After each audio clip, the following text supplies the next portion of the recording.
Turei. Thank you, Mr Speaker. My question is to the Minister of Energy and Resources and asks, does he agree with Minerals Industry Association Chief Executive Doug Gordon that the estimated 40,000 New Zealanders who marched against government mining proposals last weekend were misled by the organisers? The Honourable Gerry Brownlee. Mr Speaker, I have no responsibility for statements by Mr Gordon, and I'm very conscious of the fact that many of those people who did march last weekend are motivated by their very genuine concerns.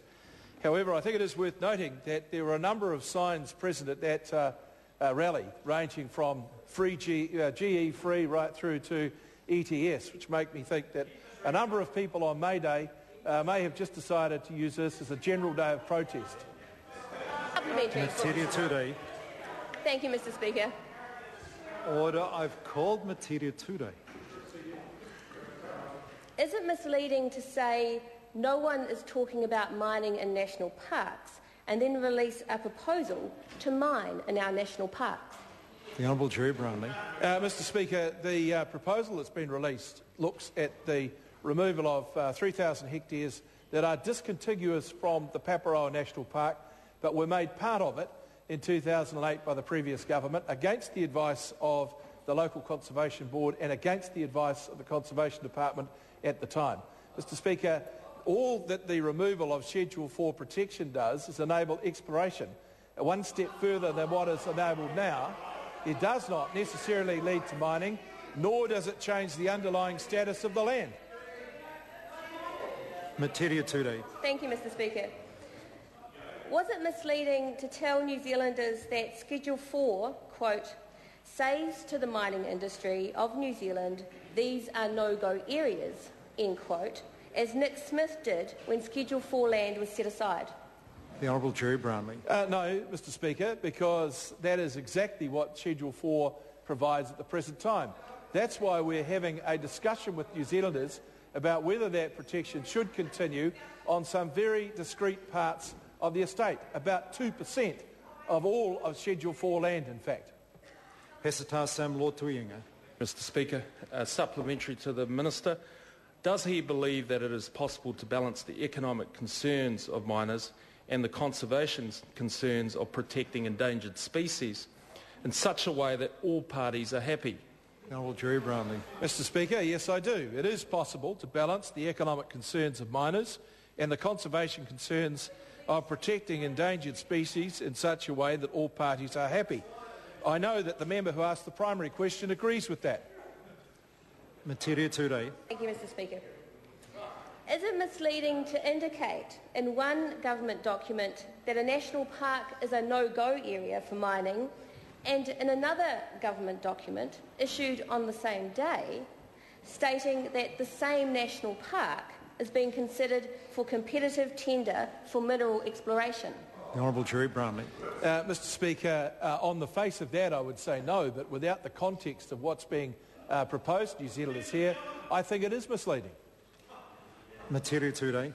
Supplementary. Is it misleading to say on the television, quote, look, I have a great love for the conservation estate in this country as well, and I don't want to see it destroyed, end quote, while at the same time investigating the entirety of Rakiura Stewart Island, all of Paparoa National Park and all of Mount Aspiring National Parks for mineral exploration?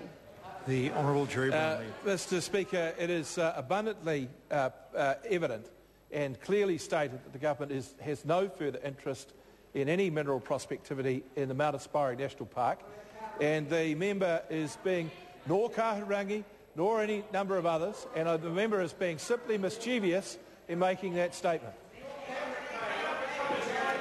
Metiria Turei. Order. I've called Metiria Turei. Is it misleading to suggest that coal is sexy? The Honourable Gerry Brownlee. Mr Speaker, not according to two of New Zealand's leading actresses who have got themselves extremely lathered up over the simple statement from me, sexy coal. Metiria Turei. Order. Order. Order. To say to members, I didn't even hear the last question. I would like to hear this one. Metiria Turei. Who it that understands the real story here? The National-led government who will say one thing to the public on one day and something completely different to the mining industry on the same day, or the 40,000 New Zealanders who took to the streets in the weekend to show very clearly where they stand on protecting our most treasured places.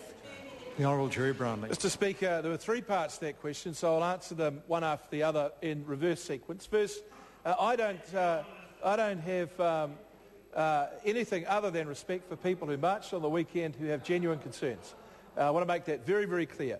The second point is that we have not given one message to one group and another message to another. And I want to make the final point that all of the information relating to these decisions has been released and is in the public arena. We are hiding nothing. We are going to go through this consultation process because that is what would be expected of us. Question, point of order, the Honourable Trevor. Mr Speaker, just to make it clear to the House that the opposition, the Labour opposition, will have no objection to Nikki Kay taking a supplementary. Order. Now the member knows that that's order. I'm on my feet. The member knows that is outside standing orders, but I trust it was done in good humour, so we'll choose to ignore it. Question number 6, the Honourable David Cunliffe. Order. Thank you, Mr Speaker.